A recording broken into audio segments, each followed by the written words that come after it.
नमस्कार, मी आशिष मगर. स्वागत आहे तुमचं एटीएम गुरु यूट्यूब चॅनलवर.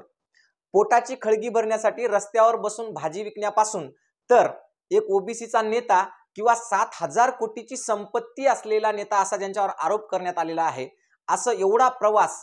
त्याचबरोबर त्यांनी शिवसेना सोडली, त्याचं कारण सांगताना ते असं सांगतात की मी शिवसेना ओबीसींसाठी सोडली. तर तेही खरं आहे की नाही, हा सगळा इतिहास आपल्याला या व्हिडिओमध्ये पाहायचा आहे. बघा, सर्वप्रथम छगन भुजबळ हे त्यांच्या कुटुंबियांसोबत मुंबईला भायखळ्यामध्ये होते. भायखळ्यामध्ये ते आपला उदरनिर्वाह चालवण्यासाठी रस्त्यावर भाजी विकायचे. भाजी विक्रेता असतानाच त्यांचं शिक्षणही चालू होतं. शिक्षणामध्ये ते इंजिनिअरिंग करत होते. पण याच वेळेला नेमकं मुंबईमध्ये बाळासाहेब ठाकरेंची भाषणं गाजायला लागली. बाळासाहेब ठाकरेंचा हिंदुत्वाचा मुद्दा गाजायला लागला आणि बाळासाहेब ठाकरेंच्या भाषणांनी आणि त्यांच्या विचारांनी अत्यंत प्रभावित होऊन छगन भुजबळ यांनी स्वतःचं इंजिनिअरिंगही सोडलं आणि भाजी विकण्याचा धंदाही सोडला आणि ते राजकारणामध्ये शिरले. राजकारणामध्ये त्यांनी अत्यंत आक्रमक अशी भाषणं करायला सुरुवात केली. त्याचबरोबर त्यांचा तळागाळातल्या लोकांशी संपर्क होता, कारण ते ज्या ठिकाणी राहत होते, ज्या क्षेत्रात काम करत होते, तिथे सगळे तळागाळातली लोक होती. त्याच्यामुळे त्यांचा जनसंपर्कही वाढायला लागला. ज्याप्रमाणे शिवसेना आक्रमकपणे वाढायला लागली, त्याचप्रमाणे भुजबळांचं नेतृत्व सुद्धा आक्रमकपणे वाढायला लागलं. 1985 मध्ये ते सुरुवातीला महापौर झाले मुंबईचे महापौर होणं ही शिवसेनेसाठी अत्यंत महत्त्वाची घटना आहे. कारण शिवसेना पक्ष स्थापन झाल्यापासून शिवसेनेचा जो विकास होता किंवा जी वाढ होती, ती वाढ अत्यंत वेगानं आणि झपाट्यानं होत होती. याचंच उदाहरण म्हणून छगन भुजबळ हे महापौर झाले. याचाच अर्थ असा आहे की शिवसेना तेव्हा संपूर्ण महाराष्ट्रात पसरलेली नव्हती. मुंबई हाच त्यांचा बालेकिल्ला होता आणि मुंबईतला प्रमुख नेता म्हणून छगन भुजबळांना महापौर पद भेटलं. म्हणजेच शिवसेनेतले एक नंबरचे ते नेते झाले होते. 1985 पासून त्यांनी महापौर पद भोगलंच. पण 1989 ला एक अत्यंत महत्त्वाची घटना शिवसेनेच्या राजकारणात घडली. शिवसेनेनं बीजेपी सोबत युती केली आणि युती करताना हिंदुत्वाचा मुद्दा पुढे आणला. त्याचबरोबर त्यांनी अशी मागणी केली की बाबरी मस्जिद जी अयोध्येमध्ये आहे ती पाडल्या जावी आणि त्या जागी श्रीराम मंदिर व्हावं.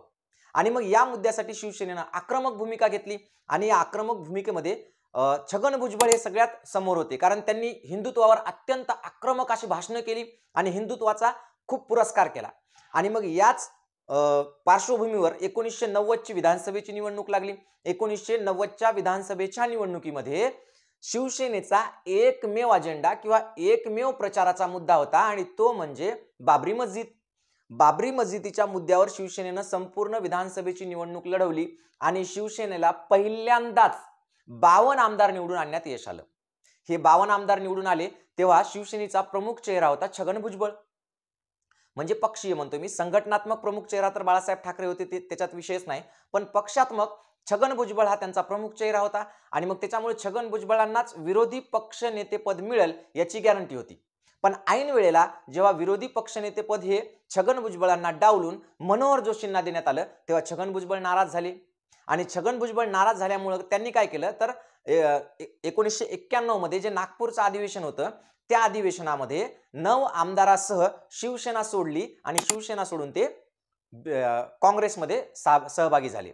आता मूळ मुद्दा असा आहे की छगन भुजबळ जे वारंवार सांगतात की मी शिवसेना ओबीसी मुळे सोडली किंवा मंडल आयोगाला शिवसेनेनं विरोध केला म्हणून सोडली, तर यामध्ये बिलकुल तथ्य नाहीये. कारण मंडल आयोगाची स्थापना 1980 ला झाली. मग 80 ला स्थापना झालेली असताना 85 ला हे शिवसेनेकडून महापौर झाले. 90 ला शिवसेनेकडूनच आमदार झाले. 90 ला मंडल आयोग लागू करण्याच्या हालचाली सुरू झाल्या होत्या. त्यावेळी सुद्धा यांनी कधीही आपण स्वतः ओबीसी असल्याचं किंवा माळी असल्याचं सांगितलं नाही. कधीच मंडल आयोगाला विरोध केला नाही. उलट हिंदुत्वासाठी ते प्रखरतेनं आणि आक्रमकतेनं बोलायला लागले. बाबरी मस्जिद पाडण्यासाठी सुद्धा ते आक्रमक होते. मग अशा वेळेला 1990 ची अख्खी निवडणूक विधानसभेची हिंदुत्वाच्या मुद्द्यावर आणि प्रखर हिंदुत्वाच्या मुद्द्यावर लढलेली व्यक्ती जर म्हणत असेल की मी मंडल आयोगासाठी शिवसेनेतून बाहेर पडलो, तर ते सपशेल चुकीचं आहे. त्याच्यानंतरची गोष्ट अशी आहे की 1991 ला जेव्हा त्यांनी शिवसेना पक्ष सोडला, तेव्हा ते शिवसेनेमध्ये त्यांना विरोधी पक्ष नाही भेटला, विरोधी पक्ष नेतेपद नाही भेटलं म्हणून सोडली. याचे कारण आपल्याला स्पष्ट करता येईल. कारण त्यांनी जेव्हा काँग्रेसमध्ये प्रवेश केला, तर काँग्रेसमध्ये प्रवेश केल्याबरोबर त्यांना मंत्रिपद भेटलं. म्हणजे मुळात स्वतःला ज्या राजकीय महत्वाकांक्षा होत्या, स्वतःच्या राजकीय महत्वाकांक्षा पूर्ण करण्यासाठी ज्या शिवसेनेमध्ये पूर्ण होऊ शकल्या नाही, ऐन वेळेला त्यांना विरोधी पक्ष नेते केलं नाही आणि म्हणून मग काँग्रेसमध्ये जाऊन त्यांनी एक मंत्रिपद सुद्धा म्हणजे मिळवलं. म्हणजे मुळात शिवसेना सोडण्याचं कारण हे मंडल आयोग किंवा ओबीसी नसून ते कारण आहे मंत्रिपद. हे आपल्याला इथं स्पष्ट होईल. त्यानंतर त्याच्या पुढे जाऊनही सांगतो की 1999 ला राष्ट्रवादी पक्षाची स्थापना झाली. कारण शरद पवार यांनी असं म्हटलं की सोनिया गांधी या विदेशी आहेत आणि विदेशी व्यक्ती भारताची पंतप्रधान होणं मला पटत नाही आणि म्हणून मग मी वेगळा पक्ष स्थापन करतो, मी काँग्रेसमधून बाहेर जातो. मुळात शरद पवारांची महत्वाकांक्षा तशीच होती. त्यांना सुद्धा पंतप्रधान व्हायचं होतं देशाचं आणि म्हणून मग त्यांनी काय केलं, स्वतःला पंतप्रधान होण्यासाठी म्हणून अडथळा निर्माण होत आहे आणि म्हणून मग त्यांनी काय केलं, स्वतःची वेगळी चूल मांडली आणि तेव्हा छगन भुजबळ हे शरद पवारांसोबत राष्ट्रवादीमध्ये गेले.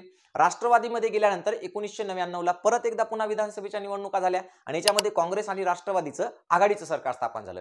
या सरकारमध्ये छगन भुजबळ हे राष्ट्रवादीचे अत्यंत महत्वाचे नेते होते.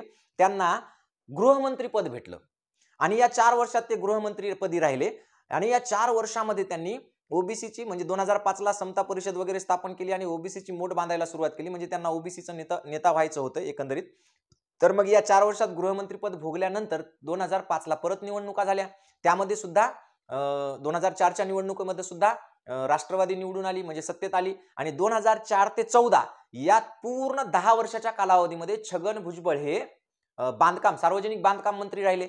मूळ मुद्दा असा आहे की एका भाजी विक्रेत्यापासून सुरुवात केलेली व्यक्ती पहिले शिवसेनेत महापौर, नंतर आमदार, नंतर विरोधी पक्षनेतेपद डावललं म्हणून काँग्रेसमध्ये, तिथं मंत्री आणि मंत्री झाल्यानंतर परत पुन्हा 1999ला निवडणूक, परत मंत्री, त्यामध्ये ते गृहमंत्री आणि परत मग सलग 10 वर्ष सार्वजनिक बांधकाम मंत्री राहिले. या मंत्रिपदाच्या कालामध्ये म्हणजे गृहमंत्री पद असो किंवा मग सार्वजनिक बांधकाम मंत्री पद असो, या काळामध्ये काही मोठमोठे घोटाळे झाले आणि त्या घोटाळ्यांमध्ये त्यांचं नाव आलं. जसं की सगळ्यात पहिला घोटाळा होता तेलगी घोटाळा. 33,000 कोटी रुपयाचा तेलगी घोटाळा होता. त्याच्यामध्ये आरोप झाले आणि असं सांगितलं की त्यामधले बरेचसे पैसे छगन भुजबळांना गेलेत. मुळात आरोप सिद्ध झाले नाही झाले ह्या पुढचा भाग आहे. पण तेलगी घोटाळा, त्यानंतर लगेच सार्वजनिक बांधकाम विभाग मंत्री असताना महाराष्ट्र सदनाचा बांधकामाचा जे दिल्लीचा घोटाळा आहे तो घोटाळा असेल किंवा मग इतर जमिनी हडप करण्याचे त्यांच्यावर आरोप झाले किंवा बेकायदेशीर मालमत्ता जमा करण्याचे आरोप झाले आणि या सगळ्या आरोपांमध्ये तथ्य असो नसो हे न्यायालय पाहिल. परंतु या आरोपामधून त्यांना 2016ला शिक्षा सुद्धा झाली 2 वर्षाची आणि ते आता जामिनावर बाहेर आहेत. पण एवढं सगळं होत असताना एक गोष्ट मात्र खरी आहे की छगन भुजबळ साहेब जे गरीब ओबीसींची लढाई लढता म्हणजे गरिबाची लढाई लढता स्वतः मात्र हजारो कोटींचे मालक झालेत, यामध्ये सत्यता आहे. आणि मूळ मुद्दा असा आहे की खरंच गरिबांची लढाई लढता इथले राजकारणी एवढे श्रीमंत का होतात? एक साधा भाजी विकणारा माणूस, कोणताही व्यवसाय नाही, धंदा नाही, बिझनेस नाही, काहीही नसताना एवढी संपत्ती जमा होते. याचा अर्थ तुम्ही गरिबासाठी लढताय की स्वतःसाठी लढताय? गरिबांच्या न्याय हक्कासाठी लढताय की तुम्ही स्वतःच्या धन दौलतीसाठी लढताय? तुम्ही गरिबांच्या पुढच्या पिढ्या सुखकर करण्यासाठी लढताय की स्वतःच्या पिढ्या सेफ आणि सुरक्षित करण्यासाठी जगताय?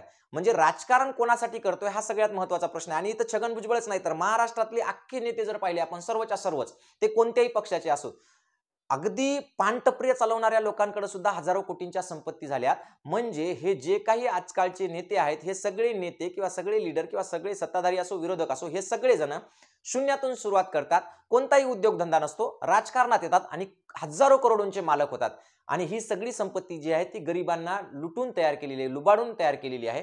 म्हणून गरिबांनी एक गोष्ट लक्षात घेतली पाहिजे की कोणत्याही नेत्याची गुलामी करण्यापेक्षा, कोणत्याही नेत्याचा भक्त होण्यापेक्षा आपण ते श्रीमंत कसे झाले याचा इतिहास पाहणं खूप गरजेचं आहे. म्हणून नेत्यांवर विश्वास ठेवू नका. सध्या छगन भुजबळ मराठा ओबीसी वाद लावण्यासाठी मोठा प्रयत्न करत आहेत.